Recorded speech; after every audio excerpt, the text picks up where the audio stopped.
Good morning, students. I hope you all have gone through the first video of this chapter.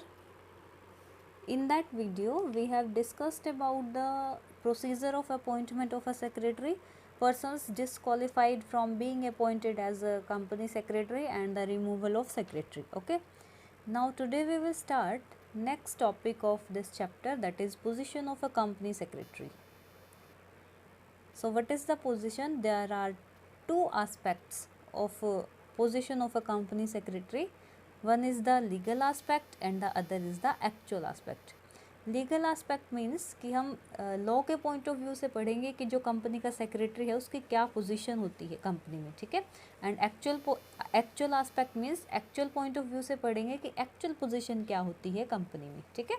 So first, legal position of a secretary in the capacity of a servant means कि अगर legal point of view से हम देखें तो जो company का secretary है उसको डायरेक्टर्स का सर्वेंट ट्रीट किया जाता है। सर्वेंट क्यों? क्योंकि he is the person who implement the plan by the company's director like reliable, trusted and the responsible employ. यानी कि क्योंकि जो सेक्रेटरी होता है उसे कंपनी के जो भी प्लान्स होते हैं, ठीक है, यानी कि डायरेक्टर्स ने जो कुछ भी प्लान्स बनाए हैं उनको इम्प्लीमेंट करने का काम किसका होता है? कंपनी के सेक्रेटरी का होता है as a reliable, trusted and the responsible employ. क्योंकि जो सेक्रेटरी है वो डायरेक्टर्स की इंस्ट्रक्शंस के अकॉर्डिंग काम करता है, इसीलिए उसको डायरेक्टर्स का सर्वेंट बोला जाता है, ठीक है। Next is the in the capacity of an officer means servant के अलावा कंपनी का जो सेक्रेटरी है उसको कंपनी का ऑफिसर भी माना जाता है, ठीक है, कंपनी का ऑफिसर भी माना जाता है। और एज एन ऑफिसर अगर कंपनी का सेक्रेटरी कंपनी के जो रूल्स रेगुलेशंस है या कंपनी एक्ट्स में जो भी प्रोविजंस लिखे गए हैं अगर उनको फॉलो नहीं करता है, कोई डिफ़ॉल्ट करता है उनको फॉलो करने में, तो उसके लिए वो पर्सनली लायबल माना जाता है। और जैसे डायरेक्टर्स को उसके लिए पनिशमेंट मिलती है, सेम उसी तरह से वो भी लायबल होता है, ठीक है। Then in the capacity of an agent means company का जो सेक्रेटरी है वो कंपनी का एजेंट भी होता है और एज एन एजेंट उसकी जो भी रिस्पॉन्सिबिलिटीज़ होती हैं उसके लिए वो पर्सनली लायबल माना जाएगा। मीन्स अगर कंपनी का जो सेक्रेटरी है उसको कुछ राइट्स या फिर अथॉरिटीज़ दी गई है, यानी कि एक्सप्रेस राइट्स उसको दिए गए हैं। एक्सप्रेस राइट्स का मतलब होता है कि जो राइट्स उसको बता दिए जाते हैं कि ये राइट्स या ये ड्यूटीज़ आपको दी गई हैं, ठीक है। सो अगर ऐसे एक्सप्रेस राइट्स उसके पास में है तो ही क्या है, कंपनी लायबल मानी जाती है कंपनी के सेक्रेटरी के एक्ट के लिए। लेकिन अगर कंपनी के सेक्रेटरी को किसी भी तरह का कोई एक्सप्रेस राइट्स नहीं है, यानी कि उसको किसी तरह का कोई राइट अगर नहीं दिया गया है, तो कंपनी का सेक्रेटरी अगर कोई भी एक्ट करेगा तो उसके लिए कंपनी बाउंडेड नहीं है, ठीक है। Next is the actual position of a secretary. अब एक्चुअली अगर देखा जाए तो कंपनी का जो सेक्रेटरी है उसकी क्या पोजीशंस होती हैं। One, mouthpiece of directors. अभी हमने पहले भी डिस्कस किया था ना कि in the capacity of a servant की डायरेक्टर्स जो भी प्लान्स बनाते हैं उनको इम्प्लीमेंट कौन करता है? सेक्रेटरी करता है, ठीक है। तो यहाँ पर भी क्या है, माउथ पीस ऑफ डायरेक्टर्स का मतलब है कि जो भी डायरेक्टर्स ने कह दिया वही सेक्रेटरी को करना होता है, ठीक है। यानी कि जो डायरेक्टर्स जो भी इंस्ट्रक्शंस देंगे वही जो है कंपनी के सेक्रेटरी को माननी होती है, ठीक है। A secretary always functions according to the instructions of the directors. जैसे डायरेक्शंस उसको डायरेक्टर्स प्रोवाइड करेंगे सेम उसके अकॉर्डिंग ही उसको एक्ट करना पड़ता है, ठीक है। And conveys whatever the directors want to convey to the others. और सिर्फ वही मैसेज कन्वे करता है बाकी सबको जो डायरेक्टर्स उनको बोलना चाहते हैं, ठीक है। And it is the secretary who keeps the record of the company's meeting and the resolutions passed in the meetings, ठीक है। and but a secretary does not do any act of his own accord। Secretary को company की जो meetings है और जो resolutions वगैरह है उन सब का रिकॉर्ड रखना होता है, ठीक है। लेकिन वो सभी एक्ट भी तब करेगा जब डायरेक्टर्स उसे करने को बोलेंगे, ठीक है, और वो अपने अकॉर्डिंग कुछ भी नहीं कर सकता। Next is the adviser of the directors. एक तरह से कंपनी का जो सेक्रेटरी होता है वो कंपनी के डायरेक्टर्स को एडवाइस भी देता है, क्योंकि हमने इसकी क्वालिटीज़ में डिस्कस किया था ना कि जो कंपनी का सेक्रेटरी होता है उसको लॉज की नॉलेज होनी चाहिए, कंपनी के जो भी प्रोविजंस हैं, कंपनी एक्ट में जो प्रोविजंस लिखे गए हैं उसकी नॉलेज होनी चाहिए, ठीक है। तो उसके अकॉर्डिंग उसकी नॉलेज का जो मतलब स्कोप है वो काफ़ी वाइड होता है, इसीलिए वो कंपनी के डायरेक्टर्स को एक्सपर्ट ओपिनियन भी प्रोवाइड करता है, ठीक है। Then liaison officer of the company, liaison officer का मतलब होता है कि एक तरह से लिंक का काम करता है, ठीक है। लिंक का काम करता है किसके बीच में, बोर्ड ऑफ डायरेक्टर्स के बीच में और जो कंपनी है उसके बीच में, और बोर्ड ऑफ डायरेक्टर्स के बीच में और आउटसाइडर्स के बीच में। यानी कि अगर कोई भी मैसेज कन्वे करना है, अगर बोर्ड ऑफ डायरेक्टर्स कंपनी को कोई मैसेज कन्वे करना चाहते हैं, या फिर बोर्ड ऑफ डायरेक्टर्स पब्लिक को कोई मैसेज कन्वे करना चाहते हैं, या पब्लिक कोई भी मैसेज कंपनी को कन्वे करना चाहती है, तो उसके बीच में लिंक का काम कौन करेगा, वो सब किसके थ्रू होता है, सिर्फ सेक्रेटरी के थ्रू होता है, ठीक है। तो एज अ लाइजन ऑफिसर वो काम करता है। Then is the eyes ears and hands of the company, क्योंकि देखो जो डायरेक्टर्स होते हैं उसको बोला जाता है कंपनी का ब्रेन। कंपनी का ब्रेन इसलिए बोला जाता है क्योंकि डायरेक्टर्स कंपनी की पॉलिसीज बनाते हैं, ठीक है। और कंपनी के जो सेक्रेटरी है उसको बोला जाता है आईज ईयर्स एंड हैंड्स, क्योंकि उन पॉलिसीज़ को इम्प्लीमेंट करना, फिर उनको कोऑर्डिनेट करना और फीडबैक प्रोवाइड करना, ये सब काम किसका होता है, कंपनी के सेक्रेटरी का होता है। इसीलिए उसको बोला जाता है eyes ears and hands of the company. Okay, next is the importance of secretary। देखो इम्पोर्टेंस जो है उसकी स्कोप ऑफ एक्टिविटी से डिसाइड होती है, कि मतलब सेक्रेटरी की इम्पोर्टेंस क्या है वो किससे डिसाइड होगी, कि कंपनी के सेक्रेटरी की क्या पोजीशन है और उसकी क्या एक्टिविटीज़ हैं, ठीक है। तो स्कोप ऑफ एक्टिविटीज़ कैसे डिसाइड होती हैं, वो किस पे डिपेंड होती है, nature and scale of companies business, कि कंपनी का बिजनेस कितना बड़ा है और वो किस टाइप का है, यानी कि what is the nature of the business, उसके बेस पर डिसाइड होती है कंपनी के सेक्रेटरी की एक्टिविटीज़, ठीक है। And the secretary of company today is full-fledged officer of the company whose job is to ensure that the company's multifarious activities are performed smoothly and conform to the provisions of the law। तो जो company का secretary है उसको बहुत सारी activities perform करनी होती है एज एन ऑफिसर, ठीक है। और उसको ये भी देखना होता है कि जो भी एक्टिविटीज़ कंडक्ट की जा रही हैं वो स्मूथली और एफिशिएंटली हो और with the provisions of the law, यानी कि लॉ को फॉलो करते हुए होनी चाहिए, ठीक है।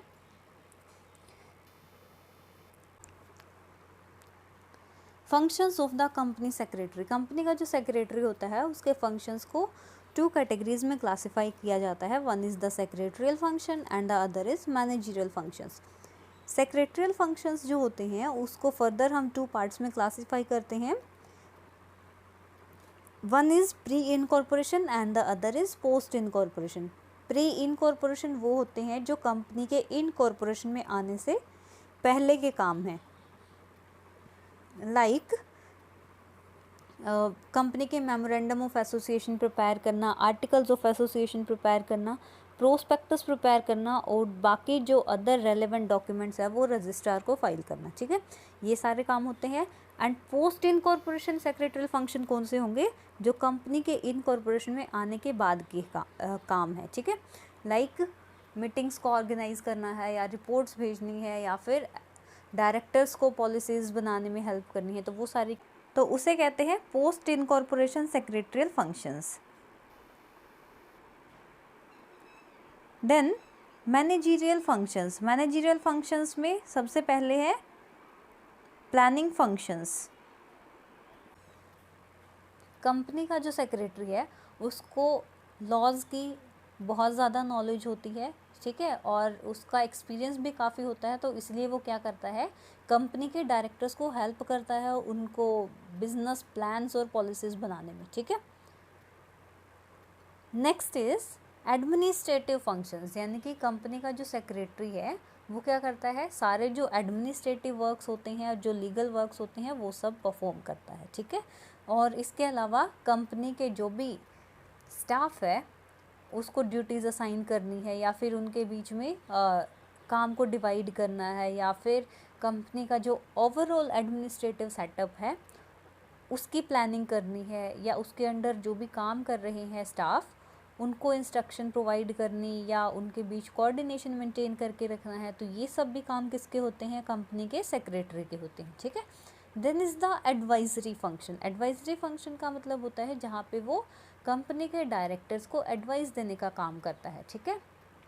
Regarding alteration of such rules means अगर कंपनी के कुछ रूल्स रेगुलेशंस बनाए गए हैं तो उनके रिगार्डिंग अगर उसमें ऑल्ट्रेशन कोई करनी है तो उसके लिए वो एडवाइस देता है, क्योंकि कंपनी का जो सेक्रेटरी होता है उसको काफ़ी नॉलेज होती है, इसीलिए वो as an expert opinion provide करता है किसको, कंपनी के डायरेक्टर्स को, ठीक है। पावर्स और rights of the secretary. Company का जो सेक्रेटरी होता है वो कंपनी के सेक्रेटरीट का हेड होता है। Secretariat means office of the secretary, ठीक है। तो उसका हेड होता है, तो एज अ हेड उसको राइट होता है उसको एडमिनिस्टर करने का, सुपरवाइज करने का और कंट्रोल करने का, ठीक है। और साथ में जो उसके डिपार्टमेंट में जो भी स्टाफ है उसकी रिक्रूटमेंट करने का भी राइट होता है उसको, ठीक है। उनको ड्यूटीज़ असाइन करने का, उनके परफॉर्मेंस को मेज़र करने का भी राइट सेक्रेटरी का होता है। Then rights as a principal officer. Principal officer means जो मेन ऑफिसर है, ठीक है। तो कंपनी का जो सेक्रेटरी होता है वो प्रिंसिपल ऑफिसर होता है, मीन्स मेन ऑफिसर होता है, and he has to sign many documents that needs to be authenticated by the company. और उसको बहुत सारे डॉक्यूमेंट साइन करने होते हैं और उन्हें ऑथेंटिसिटी प्रोवाइड करनी होती है। ऑथेंटिसिटी का मतलब होता है कि उनको रियल बनाना होता है। कंपनी के जो डॉक्यूमेंट्स है कंपनी का सेक्रेटरी उन पे साइन करता है, उसके बाद ही वो रियल लगते हैं, ठीक है। तो उनकी ऑथेंटिसिटी प्रोवाइड करने का काम किसका है, कंपनी के सेक्रेटरी का है। Then right to claim the salary, क्योंकि कंपनी का जो सेक्रेटरी है वो एज एन एम्प्लॉय भी तो काम करता है, तो इसीलिए एज एन एम्प्लॉय उसको सैलरी रिसीव करने का भी राइट होता है, ठीक है। और at the time of winding up, जब कंपनी वाउंड अप हो रही है तो उस टाइम पे जैसे प्रेफरेंशियल क्रेडिटर्स को राइट होता है फर्स्ट पेमेंट का, तो ये भी अपना राइट ले सकते हैं सैलरी रिसीव करने का, ठीक है, as a preferential creditor, okay. और ये जो राइट होता है वो सिर्फ होल टाइम सेक्रेटरी को ही मिलता है। Then right to issue certificate. Company का जो सेक्रेटरी है वो उसको बहुत सारे different kinds of certificates issue करने होते हैं अलग अलग ऑफिसर्स को, ठीक है। और certificates which are related to the company's policies, company की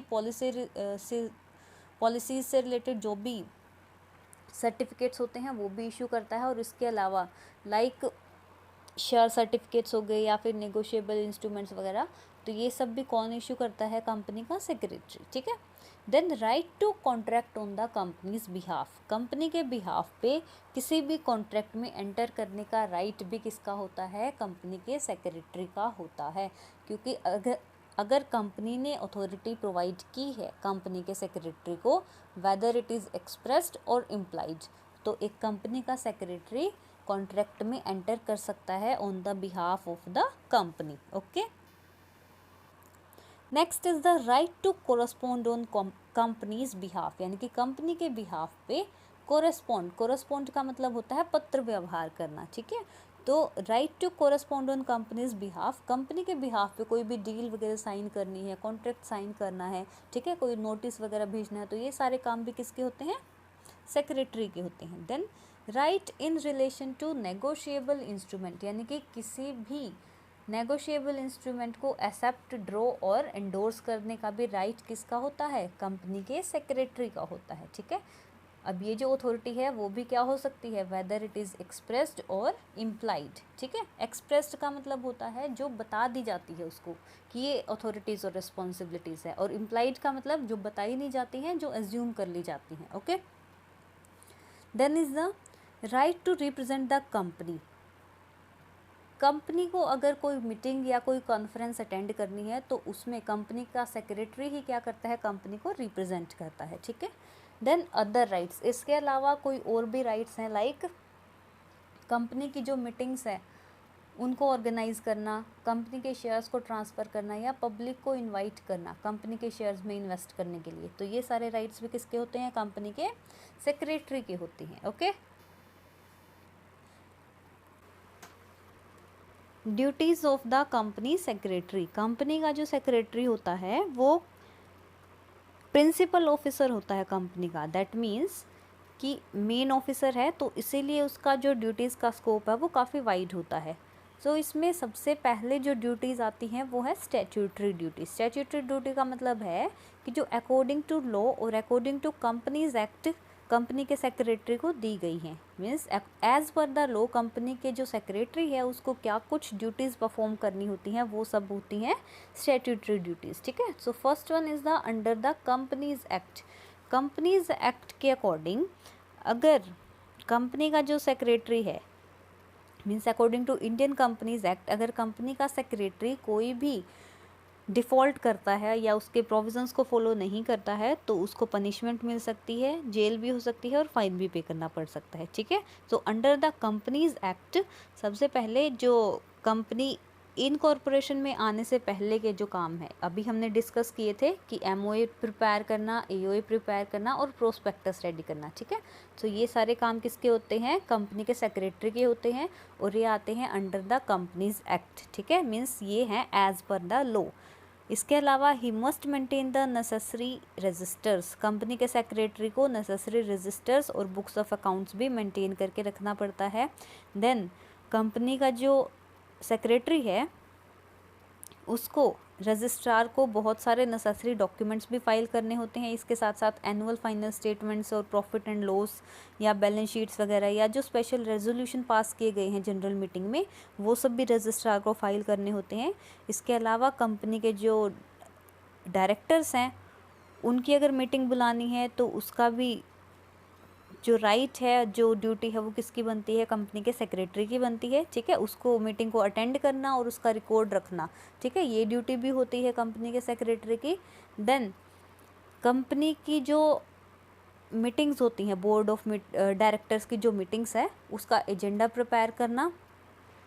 ठीक है, तो ये सब ड्यूटीज़ आती हैं under the Companies Act. Then under income tax act, income tax के अंडर क्या है कि कंपनी का जो सेक्रेटरी है उसको इनकम टैक्स अथॉरिटी को जो भी टैक्सेबल इनकम है उसकी अमाउंट पे करनी होती है। वो टैक्सेबल इनकम कौन सी होगी, जो कंपनी की ऑफिसर्स है उनकी जो भी इनकम है उस पर जो टैक्स बनता है वो, जो कंपनी के शेयर होल्डर्स हैं उनको जो डिविडेंड पे करना है उसमें जो भी टैक्स बनेगा वो। ठीक है, तो वो सारी अमाउंट डिपॉजिट करनी होती है इनकम टैक्स अथॉरिटीज़ को। ठीक है, then under the Indian stamp duty act, Indian stamp duty act के अकॉर्डिंग कंपनी का जो सेक्रेटरी है उसको ये देखना होता है कि जितने भी सर्टिफिकेट्स इशू किए जाते हैं किसी भी चीज़ से रिलेटेड हो, चाहे वो whether it is related to the allotment of shares और डिबेंचर्स या फिर ट्रांसफ़र ऑफ शेयर से रिलेटेड हो या कोई नेगोशिएबल इंस्ट्रूमेंट हो। ठीक है, उन सब पे स्टैम्प फिक्स होनी चाहिए। ठीक है,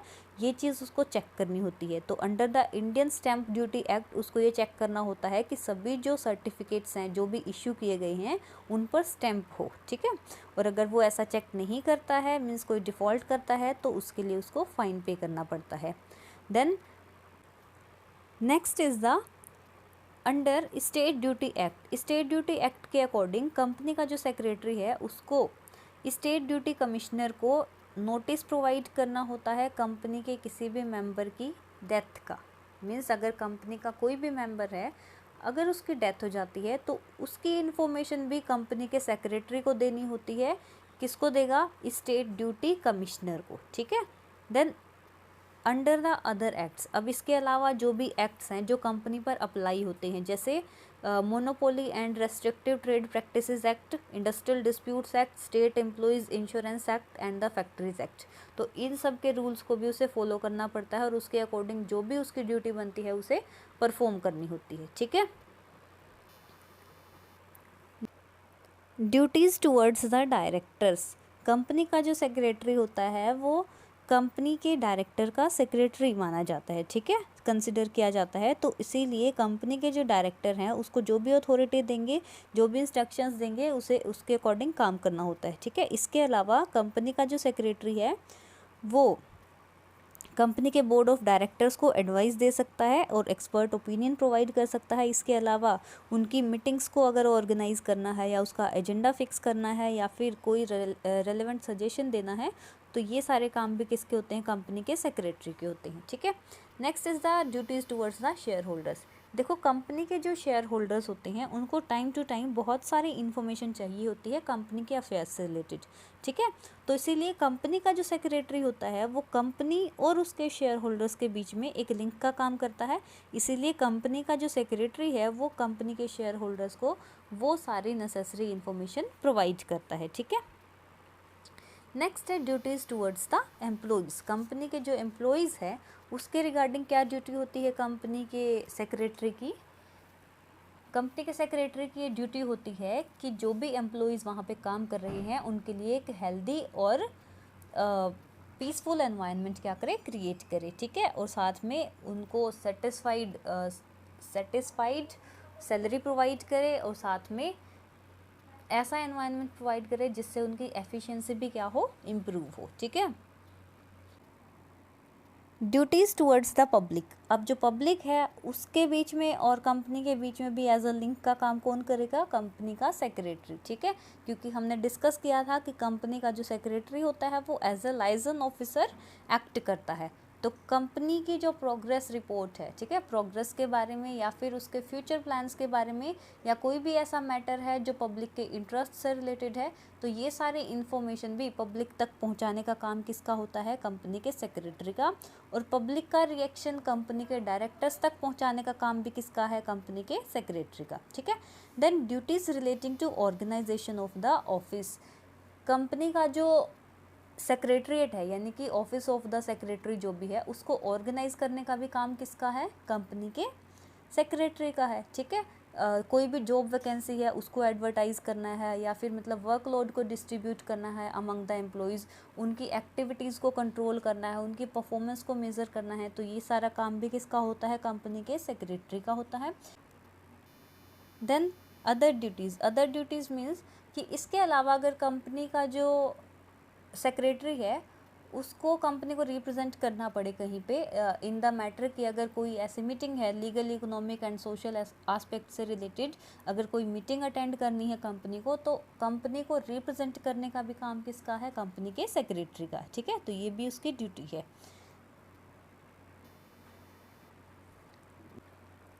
now the next topic is liabilities of the company secretary. Company का जो सेक्रेटरी होता है उसकी क्या लाइबिलिटीज़ होती हैं। First is the liability for negligence. देखो कंपनी का जो सेक्रेटरी है उससे ये एक्सपेक्ट किया जाता है कि वो अपने ड्यूटीज़ को पूरी ऑनेस्टी के साथ और पूरी केयर के साथ पूरा करेगा, ठीक है। लेकिन इन केस की अगर जो कंपनी का सेक्रेटरी है वो जानबूझ के या फिर किसी भी गलत तरीके से अपनी पोजीशन का मिसयूज़ करता है या फिर उस कोई केयरलेसनेस दिखाता है या उसकी नेग्लिजेंस की वजह से कंपनी को कोई लॉस हो जाता है तो उसके लिए वो पर्सनली लायबल माना जाएगा। Then liability for not sending documents to the registrar. Company का जो सेक्रेटरी होता है उसे कंपनी के रजिस्ट्रार को टाइम टू टाइम बहुत सारे नेसेसरी डॉक्यूमेंट्स फाइल करने होते हैं, ठीक है। अगर वो ऐसा नहीं करता है तो उस सभी एक्ट्स के लिए वो पर्सनली लायबल माना जाएगा। Then liability for fraud. अगर कंपनी का सेक्रेटरी अपनी पोजीशन का मिसयूज़ करके या फिर किसी भी तरह का कोई चीट करता है, कोई फ्रॉड करता है कंपनी के साथ, तो उसके लिए भी वो क्या है, पर्सनली लायबल माना जाएगा। Then liability for breach of trust. देखो कंपनी का जो सेक्रेटरी होता है उसको सारे सीक्रेट्स पता होते हैं कंपनी के, ठीक है। क्योंकि हमने पढ़ा था ना कि सेक्रेटरी कौन होता है, हु कीप्स द सीक्रेट। जिसको कंपनी के सारे सीक्रेट्स पता होंगे वही तो कंपनी का सेक्रेटरी होगा ना। और अगर उन सीक्रेट्स का, उस नॉलेज का वो मिसयूज़ करके कुछ भी प्रॉफिट अर्न करता है, प्रॉफिट पर्सनल प्रॉफिट है या फिर कोई गलत तरीके से जो भी मतलब उसके फंड्स है उसको यूज़ करता है या फिर कंपनी को चीट करने की कोशिश करता है, अपने एम्प्लॉयर्स को चीट करता है, तो उस केस में जो भी उसने प्रॉफिट अर्न किया है वो उसे वापस कंपनी को देना होगा और सभी एक्ट्स के लिए वो पर्सनली लायबल माना जाता है, ठीक है। And liability for ultra vires acts. Ultra vires acts का मतलब कि उसकी पावर, उसकी अथॉरिटी में ऐसा कोई एक्ट नहीं है, अगर ऐसा वो कोई काम करता है तो उसके लिए भी वो पर्सनली लायबल माना जाएगा, ठीक है। देन